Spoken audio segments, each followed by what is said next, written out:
Aujourd'hui, je me demandais si j'allais soit lire un verset de la Bhagavad Gita ou du Srimad Bhagavatam, ou soit les deux. Qu'en dites-vous? Ok, on va lire les deux. Donc, je vais commencer par un verset de la Bhagavad Gita.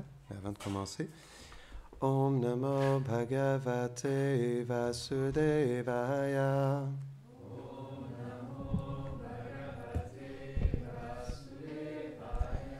Om Namo Bhagavate Vasudevaya.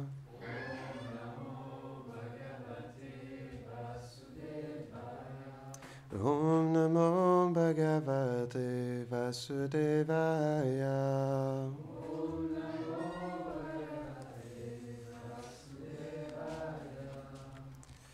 Ok, donc on va commencer par la Bhagavad Gita.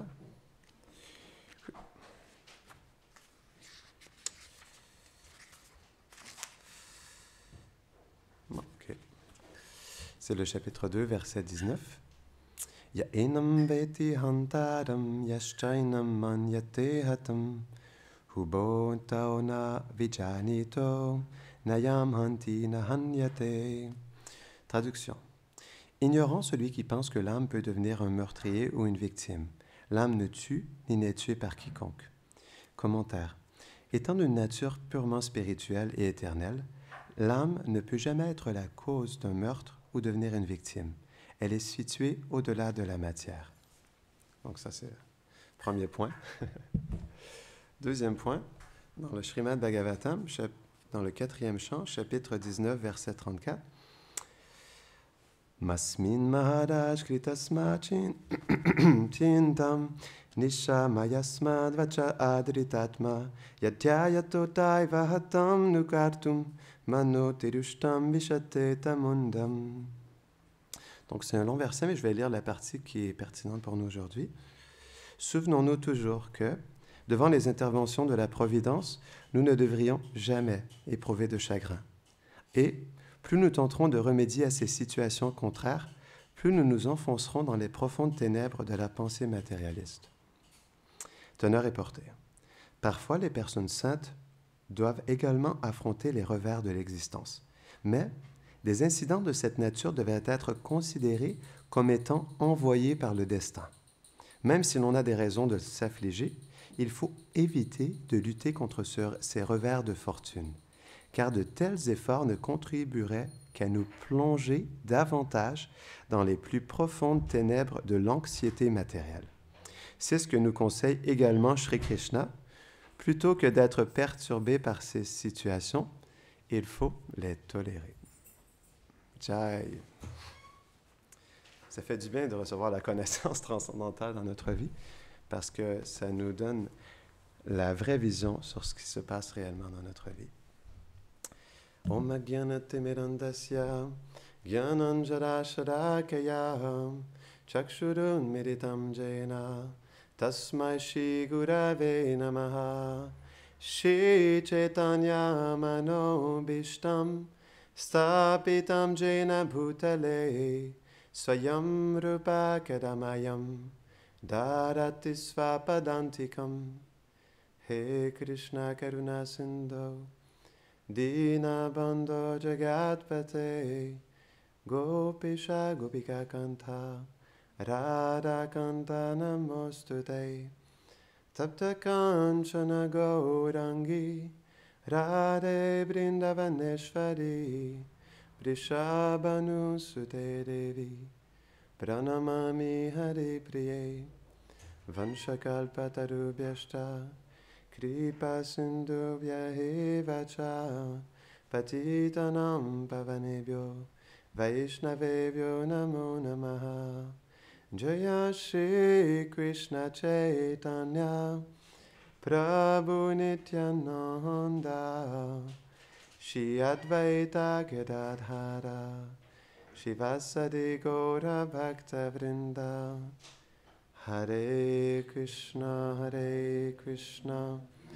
Krishna Krishna Hare Hare Hare Rama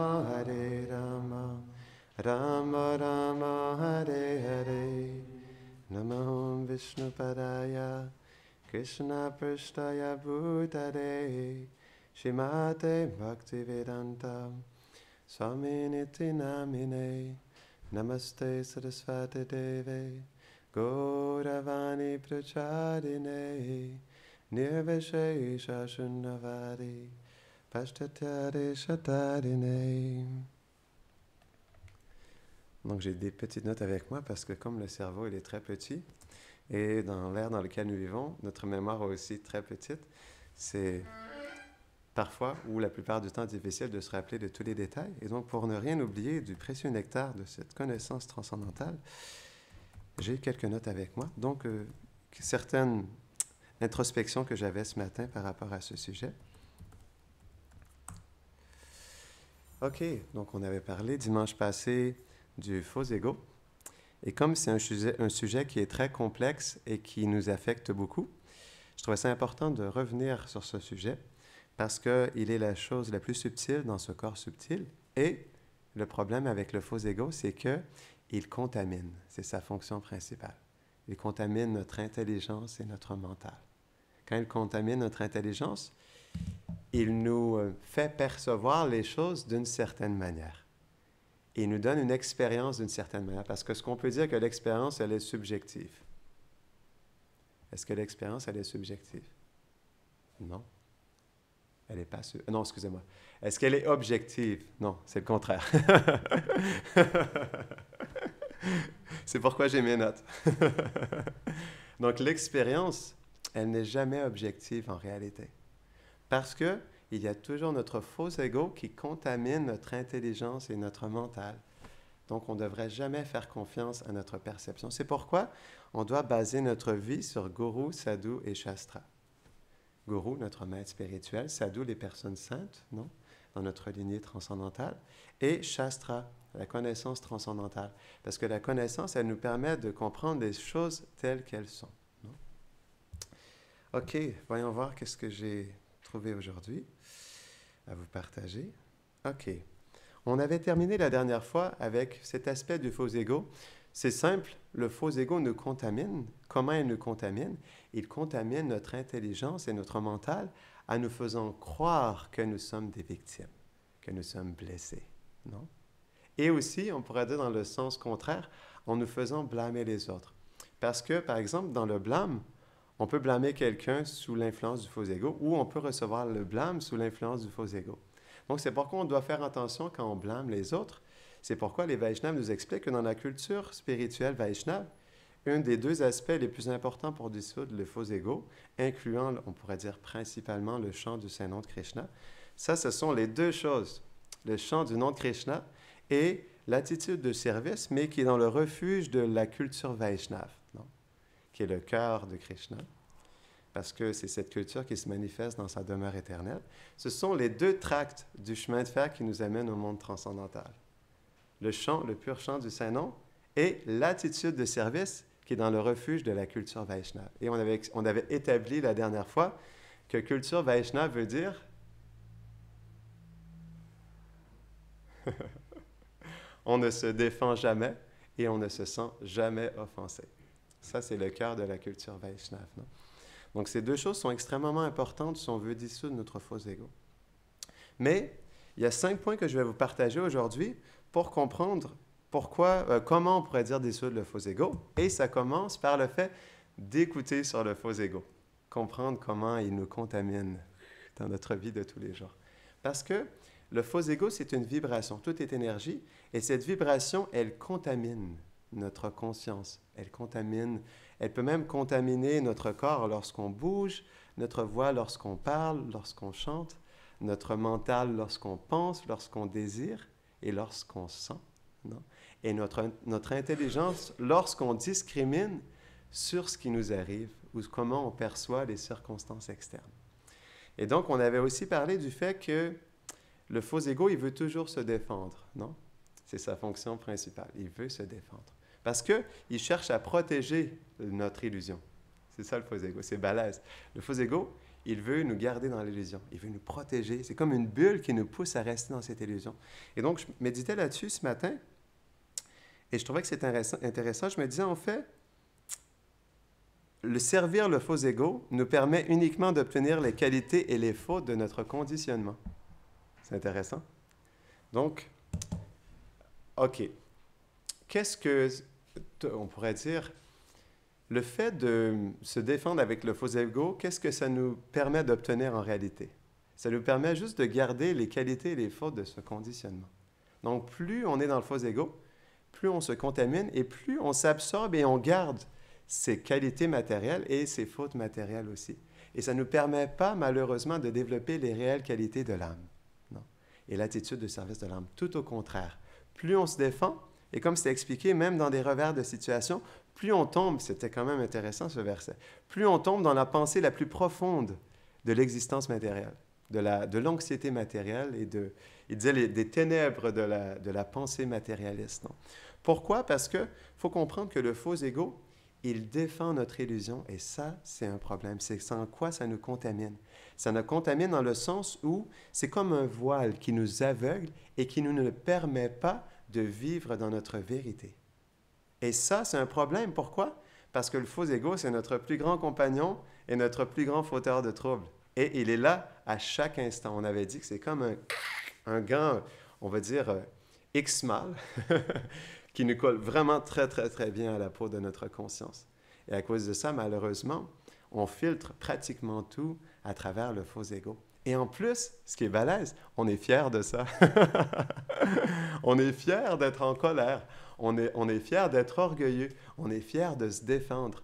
Parce que le faux ego, il a une gratification de ça. Parce que c'est aussi ce qui est triste quand on y pense un instant, on a une satisfaction à se nourrir de cette illusion de se défendre de cette fausse identité qui nous entoure. Et c'est ce qui fait qu'on est prêt à, on pourrait dire, tout sacrifier pour défendre notre fausse identité. Des personnes sont prêtes à ne plus se parler pendant une vie entière à cause du faux ego. Une personne est prête à ne plus voir la miséricorde de Krishna et de la rejeter pendant une vie entière à cause du faux ego. À rejeter son maître spirituel à cause du faux ego. C'est fou. Juste à cause du faux ego, une personne est prête à absolument tout rejeter. Même Krishna, même son maître spirituel, même l'association des dévots. Et ça, juste à cause du faux ego. Il n'y a rien d'autre que ça. Parce que c'est lui qui contamine l'intelligence et le mental. Non? Et qu'on avait expliqué comment il contamine l'intelligence, on ramène un peu les points parce que c'est important. On a expliqué le premier point pour dissoudre le faux ego, c'est bien écouter comment il se manifeste dans notre vie. Non? Donc, je viens de perdre le point que je voulais faire. Krishna, s'il te plaît, aide-moi. Deux choses par rapport au faux ego.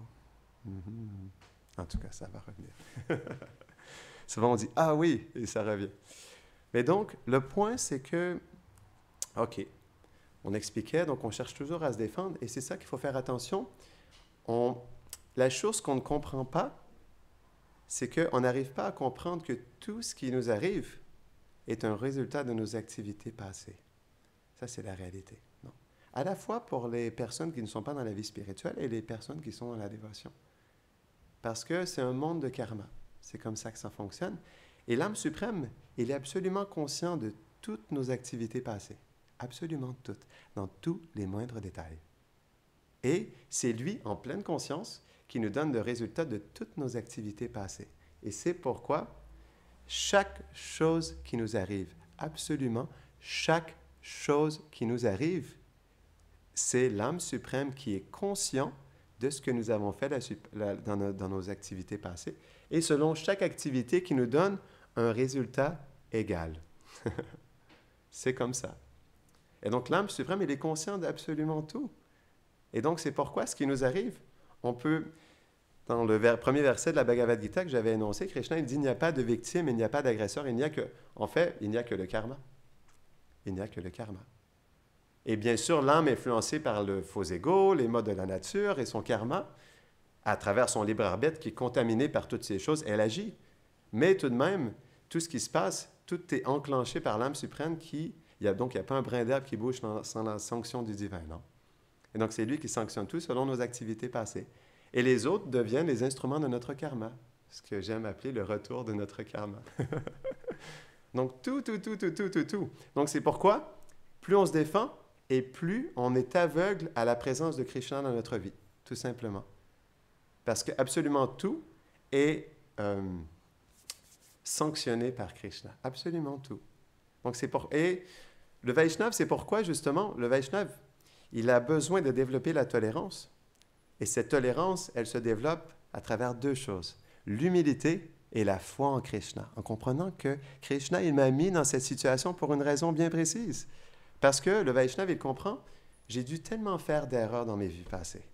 J'ai dû faire tellement n'importe quoi que c'est normal que je reçoive autant de réactions négatives. En réalité, je devrais recevoir tellement plus. Parce que Srila Prabhupada a dit, par la miséricorde du Seigneur, c'est l'exemple qu'il donne, c'est un peu cru. Hein? Il dit, on tue une personne dans une vie passée, et dans cette vie, par la miséricorde du Seigneur, parce qu'on est en service de dévotion, on se coupe tout simplement un doigt. On se fait une coupure, quoi. C'est l'exemple qu'il donne. Non? Donc, notre karma, il est tellement diminué par la miséricorde du Seigneur, et en plus, il est engagé d'une manière à nous purifier. Donc, c'est pourquoi le Vaishnav, chaque chose qui lui arrive, il développe l'humilité. Parce qu'il réalise que, en fait, je devrais recevoir tellement plus de réactions négatives. C'est beau, le cœur Vaishnav. Je devrais recevoir tellement plus. Krishna, il est tellement miséricordieux. Il m'a épargné de tellement de choses. Il me garde dans l'association de ses dévots, de son maître spirituel. Donc, et c'est pourquoi, justement, le dévot, il n'est pas enclin à se venger ou à rejeter parce qu'il est conscient que les situations provocatrices sont la miséricorde de Krishna, tout simplement. Donc, pour le Vaishnav, pour le dévot du Seigneur, tout est la miséricorde de Krishna. Parce qu'il réalise qu'il n'y a pas un brin d'herbe qui bouge en l'injonction du divin. Et Krishna, il explique ça dans le Bhagavatam, dans le 10e chant, chapitre 88. Il y a beaucoup de chapitres dans le 10e chant, il y en a 90. Je crois que c'est chapitre 88, verset. Je ne me rappelle plus du verset. Mais Krishna, il explique, quand il aime une personne, il fait en sorte que tout le monde le rejette, non? Qu'il perde absolument tout. Donc, c'est encore pire, on pourrait dire, en réalité. Parce que le fait de tout perdre, ça permet de développer la réelle humilité. Et Krishna, c'est expliqué, quand il aime une personne, il lui donne tout, mais quand il l'adore, il lui enlève tout. Et c'est drôle parce que lorsqu'on chante le Mahamantra, non, qui est le nom de Krishna, on demande à Krishna, s'il te plaît, engagement dans ton service. Mais pour que Krishna nous engage dans son service, qu'est-ce qui est nécessaire? Qu'on développe l'humilité. Et comment on développe l'humilité? C'est en perdant absolument tout. C'est comme ça que Krishna fonctionne. Parce que lorsqu'on perd tout, soit on prend refuge d'autre chose, ou on prend refuge de Krishna, parce qu'à un moment donné, on réalise, mais qu'est-ce qui fait que je suis en train de tout perdre dans ma vie? Que tout va mal? Que tout le monde me rejette, que tout ce que j'essaie de faire ne fonctionne pas. Eh bien, ça, c'est la miséricorde de Krishna. C'est vrai, mais c'est ça qui est beau. C'est pourquoi on parle de ça avec profondeur, parce qu'on réalise que c'est beau, même ce qui nous arrive de négativement. Les situations provocatrices sont la miséricorde de Krishna. Et c'est l'étau d'amour de Krishna. C'est Krishna qui resserre la vis pour nous aider à développer les vraies qualités dans notre cœur. Parce que je réalisais autre chose ce matin. On expliquait que se défendre ne fait que de prendre refuge des qualités et des fautes de ce conditionnement. Mais qu'est-ce qui se passe si on sert le vrai ego? Ce qui veut dire l'attitude de service. Si on sert Krishna en comprenant qu'on est fait pour le servir dans chaque geste de notre quotidien. Mais je réalisais ça ce matin. OK. Les deux premières caractéristiques de la pure dévotion, selon Rupa Goswami, dans le nectar de la dévotion, sont Kleshagni et Shubhada. Non? Kleshagni, c'est lorsque on développe la pure dévotion qui vient par le chant pur du Saint-Nom et l'attitude de service qui est dans le refuge de ce principe Vaishnav qu'on ne se défend jamais et on ne se sent jamais offensé. La première caractéristique de la dévotion, de la pure dévotion qui se manifeste dans notre cœur, est que tous les éléments négatifs et défavorables dans notre vie disparaissent, non? Par la pure dévotion. Et donc là, on ne parle pas de se défendre, on parle de prendre refuge en Krishna. Tous les éléments négatifs et défavorables dans notre vie disparaissent. Et la deuxième, Shubhada, toutes les qualités divines se manifestent dans notre cœur. Et toutes les choses de bon augure qui sont favorables à l'éveil de la dévotion se manifestent dans notre cœur. Et ça, ces deux caractéristiques de la pure dévotion, elles se manifestent par ces deux rails d'un chemin de fer. le chant du Saint-Nom avec pureté et l'attitude de service, qui ne vient que par l'humilité, la foi en Krishna et la tolérance. Donc, c'est pourquoi la tolérance aussi, c'est quelque chose qui est extrêmement important. On doit se poser une question. Est-ce que ça vaut vraiment la peine de se défendre? On devrait toujours se poser cette question. Si je me défends, à quel point je vais me contaminer moi-même et je vais contaminer les autres? Est-ce que ça en vaut la peine? Non. Parce qu'on avait expliqué que se défendre veut dire s'absorber dans l'anxiété matérielle. On se défend parce qu'on s'identifie et on pense qu'on est victime de quelque chose et on n'arrive pas à comprendre qu'en réalité, on est responsable de quelque chose. Et ça, c'est une pilule qui est difficile à avaler. Je me rappelle, on donnait une conférence, on était à Caen dans un studio de yoga et on parlait du karma. Donc, je parlais que quand j'étais assistant social, je m'occupais d'enfants soldats de la Birmanie et je voyais tellement de souffrance en eux que la seule chose qui m'a fait accepter ou comprendre leur situation, c'est qu'il a dû se passer quelque chose dans des vies passées qui les ont poussés à avoir cette naissance et à vivre une telle souffrance. Parce que sans ça, pour moi, je n'avais pas d'autre réponse à cette souffrance qui était incommensurable que ces jeunes enfants vivaient. Et c'est ce qui m'a vraiment permis d'avoir plus de respect et de compassion pour ces jeunes enfants aussi. Parce que je réalisais que oui, tout ce qui nous arrive est le résultat de nos activités passées, parce que c'est comme ça que ce monde fonctionne en réalité, non? Et donc, je parlais de ça, il y a une fille vraiment indignée, sous le faux ego, qui s'est mise à dire « Non, c'est pas vrai, non! » Mais vraiment, elle était en colère, elle a dit « Comment tu peux dire une chose pareille? » Et donc là, ouf, OK, je me disais... J'ai commencé à dire certaines choses, mais je voyais qu'elle était vraiment prise par la colère. Je dis « OK, je pense ce qu'on va faire pour se détendre l'atmosphère, on va chanter encore des mantras. » Donc, c'est arrêté, on a chanté des mantras et finalement, j'ai vu que ça l'a mieux disposé après. Donc, on s'est parlé par la suite et ça a un peu déposé les choses. Mais c'est là où on peut voir à quel point ce qui est difficile pour nous, c'est qu'on se défend parce qu'on n'arrive pas à prendre responsabilité pour ce qui nous arrive. Et c'est pourquoi, dans le faux ego, on préfère toujours blâmer les autres. Pourquoi on veut blâmer les autres? Parce que si on blâme les autres, nous, on n'est jamais en tort. Et nous, on ne fait pas de faute. Et nous, on est parfait. Et nous, on reste dans notre petite position du faux ego. Non? La position contaminée par le faux ego. Et donc, ça, c'est un problème.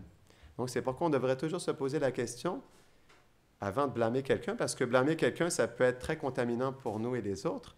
Par exemple, on avait expliqué que le faux ego, c'est quelque chose qui contamine. Et lorsqu'une personne est sous l'influence du faux ego, si elle est en colère après une autre personne, ou elle lui parle, ou elle lui reproche quelque chose, si la personne est sous l'influence du faux ego, comment est-ce que ça va passer pour l'autre? Non. Donc, c'est sûr que si c'est contaminant pour elle, ça va être contaminant pour l'autre personne aussi. Non. Donc, on ne devrait jamais s'attendre que si on parle ou on exprime quelque chose sous l'influence du faux ego, que ça va être bien reçu. Naturellement, ça risque d'être compliqué, ça risque de faire la balle du ping-pong. Bien sûr, on avait expliqué, la personne qui reçoit le blâme, elle peut aussi être contaminée en pensant « Mais pourquoi tu me dis ça? » puis se défendre aussi. Donc, ça va là dans les deux sens, bien sûr. Mais c'est pourquoi cet aspect de blâmer les autres, de critiquer les autres, de blâmer les circonstances externes, peut être très contaminant aussi pour notre conscience. Donc, on doit faire attention comment on perçoit ce qui nous arrive. C'est pourquoi par la foi en Krishna, en comprenant que tout est la miséricorde de Krishna, une personne peut dire, OK, donc je pourrais me défendre, mais c'est pourquoi ensuite, après le fait d'écouter, vient... J'ai pris quelques notes. Désirer dissoudre l'ego. Il faut en avoir le désir. Parce que si on ne désire pas, ça ne viendra pas. Le désir est l'origine de toutes les causes. Donc, il faut désirer dissoudre le faux ego. Sans ça, Krishna ne pourra pas nous aider parce qu'il est réciproque avec nos désirs. Non? Et troisième, très important, être introspectif et sincère. Donc, vraiment, OK, lorsqu'il nous arrive, la plupart du temps, c'est après le coup du faux ego, après la balle de ping-pong qu'on a reçue et qu'on a relancée, ou qu'on a lancée en premier, eh bien là, on est contaminé, puis on réalise après, là, je me sens pas bien à l'intérieur de moi, il y a comme un goût amer dû au faux ego. Et donc, pourquoi j'ai fait ça? Est-ce que ça valait vraiment la peine de me défendre? Est-ce que j'aurais pu répondre autrement? Et est-ce que j'aurais pu moi-même m'aider et aider l'autre personne aussi? Donc, Il faut vraiment être introspectif et sincère si on veut dissoudre le faux ego. Et ça demande une introspection et une sincérité constante, parce que le faux ego, on pourrait dire à tous les jours, hein, à tous les jours, nous avons tellement d'opportunités de dissoudre notre faux ego, de commencer plutôt à être introspectif, sincère avec nous-mêmes. Et l'autre point, à être conscient des erreurs que nous faisons sous le joug du faux ego. Parce que si on n'est pas conscient, on ne pourra pas travailler là-dessus, non? Donc, naturellement, qu'est-ce qui vient après? Parce qu'il faut comprendre que l'homme, comme l'âme, elle est toute petite, elle est très facilement influençable. Pour elle-même, ou par elle-même, c'est pratiquement impossible de complètement dissoudre le faux ego, parce que ça prend une profonde humilité. Et l'humilité, c'est vraiment le cœur d'un Vaishnava. C'est vraiment la qualité première d'un Vaishnava, l'humilité. Et donc, ce n'est pas quelque chose qui vient facilement. C'est pourquoi on doit mériter cette humilité. Et ça commence par le fait de prier à Krishna pour sa miséricorde. Il faut le supplier. Krishna, je suis tellement sur le joug du faux ego, c'est tellement difficile pour moi. Tellement souvent, je me laisse prendre je me laisse prendre et contaminer par le faux ego. Je relance la balle, je me défends, non? Même quand j'ai tort, ou que dire que quand j'ai raison, parce qu'on avait expliqué ça aussi la dernière fois. Mieux vaut justement, en comprenant que ça aussi, c'est la miséricorde de Krishna, que ce qui nous arrive, ce n'est pas injuste, que Krishna veut nous faire travailler quelque chose. Ne pas se défendre, même lorsque nous avons raison. Surtout, par exemple, c'est difficile lorsque le maître spirituel peut nous châtier pour quelque chose dont nous ne sommes pas en tort. Donc, ça, c'est une bonne opportunité de juste baisser la tête et de comprendre, « Oh, Krishna, qu'est-ce que je dois apprendre là-dedans? Pourquoi ça m'arrive? Pourtant, je n'étais pas en tort, mais pourquoi ça m'arrive cette situation et qu'est-ce que je dois apprendre à cette situation pour m'aider à développer l'humilité? » Donc, c'est pourquoi l'introspection et la sincérité sont extrêmement importants. Et ensuite, vraiment prier à Krishna pour sa miséricorde. Parce qu'en réalité, comme l'âme, elle est tellement recouverte par toutes ces couches qui la conditionnent par des qualités et des défauts matériels, elle a besoin de la miséricorde de Krishna pour s'éveiller justement à sa vérité et développer les vraies qualités dans son cœur. Parce que ça ne vient que par la miséricorde. C'est comme ça. Et Krishna, il agit de cette manière justement pour nous aider à développer la dépendance envers lui, non? Et le fait de prendre refuge en lui. Parce que c'est ce qui nous permet, lorsqu'on réalise que par nous-mêmes, c'est pratiquement impossible de dépasser le faux ego ou le conditionnement matériel, parce que c'est une énergie de Krishna qui est extrêmement puissante et qui nous recouvre tellement. Donc c'est pourquoi ce n'est que par justement la miséricorde de Krishna. Et il dit ça dans le 7e chant, verset 14. Ouais, verset 14, il dit « Cette énergie qui est mienne est très difficile à surmonter, mais si tu prends refuge en moi, tu peux très facilement la dépasser. Mais si tu prends refuge en moi. » Donc on doit prendre refuge en Krishna. Ça commence par le fait de prier sa miséricorde pour qu'il nous aide justement à développer la vraie humilité. Et ça, c'est vraiment l'ingrédient nécessaire, parce que par l'humilité, on peut progresser très rapidement spirituellement. Parce qu'on réalise que chaque situation provocatrice est la miséricorde de Krishna. Elle nous permet de développer la profonde humilité, Tanya, et de faire naître la vraie attitude de service dans notre cœur qui nous permet de prendre refuge en Krishna et de vouloir le servir en chaque circonstance, même dans les moments les plus difficiles. Non? Donc, il est déjà 12h30, on va arrêter ici. Il y a plein d'autres choses que je pourrais partager, mais on va arrêter ici. Est-ce qu'il y a des commentaires ou des questions avant que nous terminons la classe? Oui? Tu parlais de l'importance de la sincérité. Au-delà du fait de demander au Seigneur par la prière, comment on va le mettre en pratique pour travailler justement sa sincérité? D'accord. Donc, Ashisha, il posait la question. Donc, cette sincérité, on devrait demander la sincérité au Seigneur pour qu'il la fasse naître en nous. Donc, comment est-ce qu'on peut faire naître cette sincérité au niveau pratique dans notre vie de tous les jours? C'est ça? Comment on peut recevoir cette sincérité? Bien, c'est une très bonne question, Ashisha. Cette sincérité, elle se manifeste lorsqu'on réalise que nous sommes inqualifiés. Non? Ça vient par l'introspection. Ça commence, la sincérité vient de l'introspection. L'introspection nous aide à comprendre que nous sommes insignifiants et inqualifiés.